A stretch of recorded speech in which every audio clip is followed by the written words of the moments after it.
Yeah, that's what I thought. None of you guys got that shit. Nobody. Sorry, guys. Better luck next time. Is it a bug? No, it's supposed to be like a decoration. You know what I mean? Like a floating lamp or something like that. Anyway, let's get it's a made-up Pokemon. Sorry, they're not all Gen 1 guys. Anyway. Alright, guys, let's continue on. Over here we got the star of the store and also the official bouncer. It's Star Fox! Oh my god, Fox McCloud, I'm your biggest fan! What's up, bro? This guy was actually stolen from us once. He just was sitting on the front porch of one of our other locations, and all of a sudden he's gone. He just completely disappeared, if you can believe it. Next thing you know, the next day, a homeless man shows up with him and goes, "Hey, you buy these?" It's pretty funny, like, the way people phrase things makes me laugh a lot sometimes, because, like, he comes up with this. "You buy these?" Yeah, dude, we have a policy of buying weird-ass giant promotional statues. Yes, we do. What a weird thing to ask. Yes. So he returned it. We gave him a reward for finding it, and that was great. Nice chain rattle. Yeah. He is officially on lockdown now. 99% chance he stole it and sold it back to you. I'm okay with that. That's a life lesson to you. Crazy thieves out here teaching you a lesson.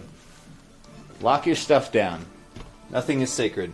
Not even Fox McCloud. Over here we have some PC Engine and TurboGrafx games. These sell relatively quickly. The PC Engine game's a little bit less so, obviously, because they're in Japanese, so tougher to read. Over here, Wii and Wii U games, Nintendo Switch, GameCube. GameCube is the new hottest thing right now. Everybody loves the GameCube. Here we have some retro magazines and some current books about older games. Over here is our handheld console section. We have lots of 3DSs, a PSP, Game Boy Advance SP, and a bunch of Game Boy Colors. That's what I've been fixing on stream over the last couple days. So our selection of Game Boy Colors is looking pretty darn good. Some of our more rare games over here. And I guess rare is kind of not a good descriptor. For example, Super Smash Bros. Is certainly not a rare game. It's a very popular game. It's a very common game. But, you know, it's supply and demand. So this would be the more valuable games, would be a better description.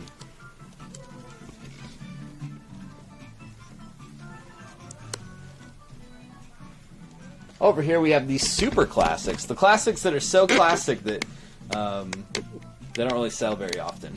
However, we do like to still clean, test them, display them, just as if they were any other kind of game. But yeah, honestly, the Atari 2600 games aren't super popular.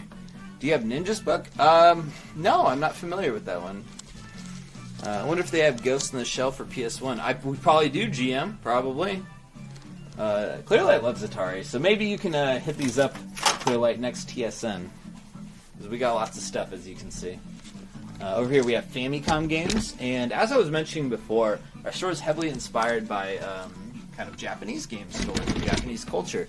So you will find, of course, Japanese versions of every game, every type of game at the store. So here we have Famicom. If you're not familiar, it's just Japanese original Nintendo. Also, the way we display games is inspired by Japanese stores. So you'll notice they're in these bags, which is nice because it serves quite a few purposes. We clean and test every single game in the store.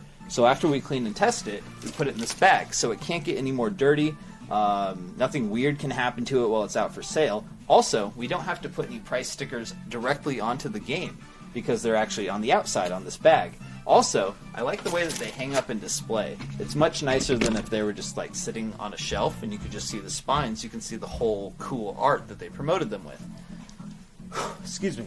And then finally, they do act as a good security system. You can't exactly pull this off the wall, and it does make quite a lot of noise if you decide to. You could technically rip this right off of the wall, but it makes a very loud noise that kind of alerts the employees to go check out what's going on.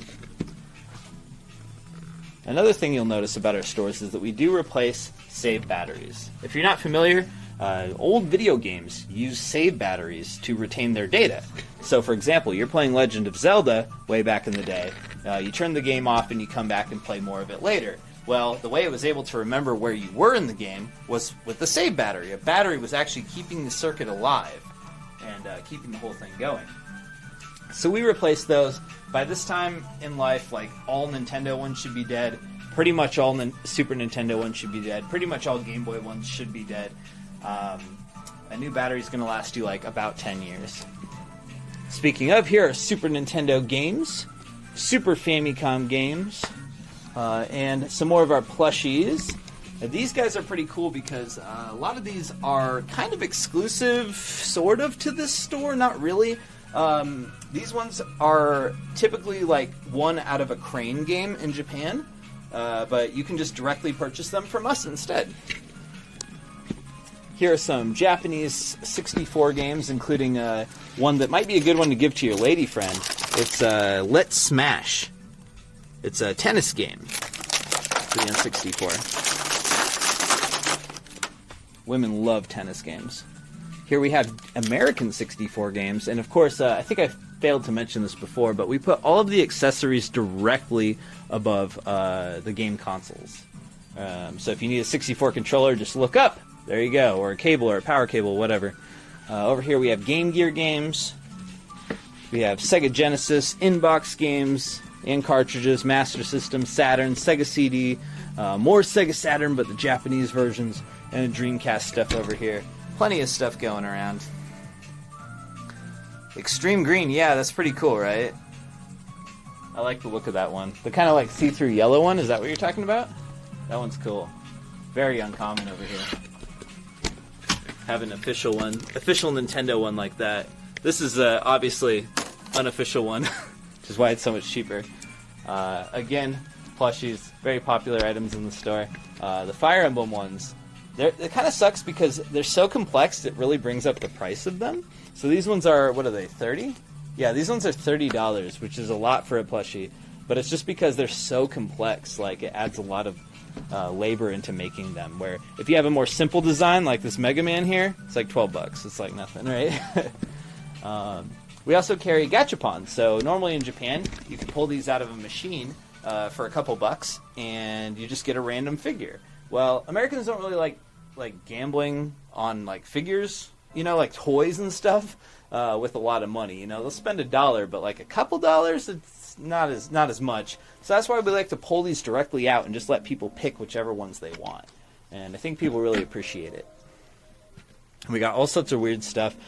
Things that are like theme appropriate, like Pokemon and Dragon Ball Z and Layton and Splatoon, but then also like just kind of random cute stuff, like these tapioca gachapons with actual liquid inside. Those are really cool.